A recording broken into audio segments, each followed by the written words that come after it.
Okay, I have another article here, but this is something that's been going on for months, actually for years, in Obama's White House with the Obamacare thing. But this article here it's more or less confirming what I've been saying all along in regards to what they're really up to here with Obamacare. But here's the headline, as you can see. It says, company owners refuse to sacrifice our obedience to God, right? Now I'm just going to read one little section right here. It says, rather than sacrifice our obedience to God, my family, the Green family, and many others have chosen to take a stand to defend life and freedom against government coercion. Now, that's all well and good, but methinks most are missing the big picture here. And what I mean is, this appears to be nothing more than Rome's way of weeding out the strong Christians who they know will not easily bow to the mark that forces them to disobey God in the near future. So, Obamacare had to have the option to disobey God built right into it so as to force the Christians into court so as to better fine-tune their legal agenda regarding government's abilities to demand you disobey God. I mean, prophecy is going to be fulfilled. There's no way getting around it. But as it stands now, there are no laws on the books that allow for government to force the Christian's hand legally. So, Obamacare is it. Will Hobby Lobby be successful? Well, does it matter?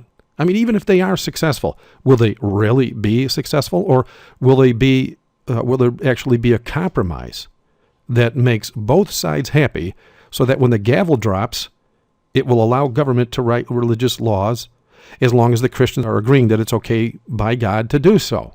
So both sides are happy, right? Well, that being said, when they do this, can you now see how the Sunday Sabbath of Rome can be easily argued in a court setting as something both the church and the state can agree on as being okay by God? I mean, after all, most actually think Sunday is the Sabbath now anyway, and thanks to our first Roman Catholic president, John F. Kennedy, blue laws that he passed mean all government agencies already acknowledge it as such. At present, though, government cannot dictate religious law. However, thanks to Obamacare's abortion mandate, it looks like Hobby Lobby is going to be used by Rome to make religious laws legal as long as it's okay by God. So, I have to assume they will eventually come to some sort of agreement regarding the abortion mandate in Obamacare, while at the same time grant the government the long prophesied ability to pass religious laws as long as they don't go against any religious doctrines. Now, the other toss of the coin is this, and it's how we know Satan likes to work in ways to compromise the faith of millions and billions. Okay, that's his agenda. That's what he's been doing 6,000 years. And what I mean is, let's say they don't come to an agreement and abortion remains in Obamacare. I mean, already many Christians have already signed up for it. But let's say it stays in there.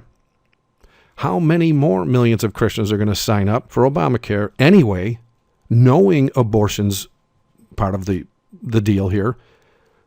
And they sign up so they don't lose their jobs. I mean, Rome knows if they can get the Christians to look the other way when it comes to abortion so as to keep their jobs, they will easily look the other way when it comes to Sunday laws as well. In other words, if your faith is so weak so as to not trust the Lord to provide for you as he promised when you lose your job, you won't have the faith to forego the mark when it comes to the time they enforce it by removing your ability to buy and sell. And you certainly won't have the faith to lay down on a guillotine when that day comes either. And I truly hope and pray that those Christians riding the fence right now start to wise up and realize what time it is before it's too late. Thanks for watching. God bless.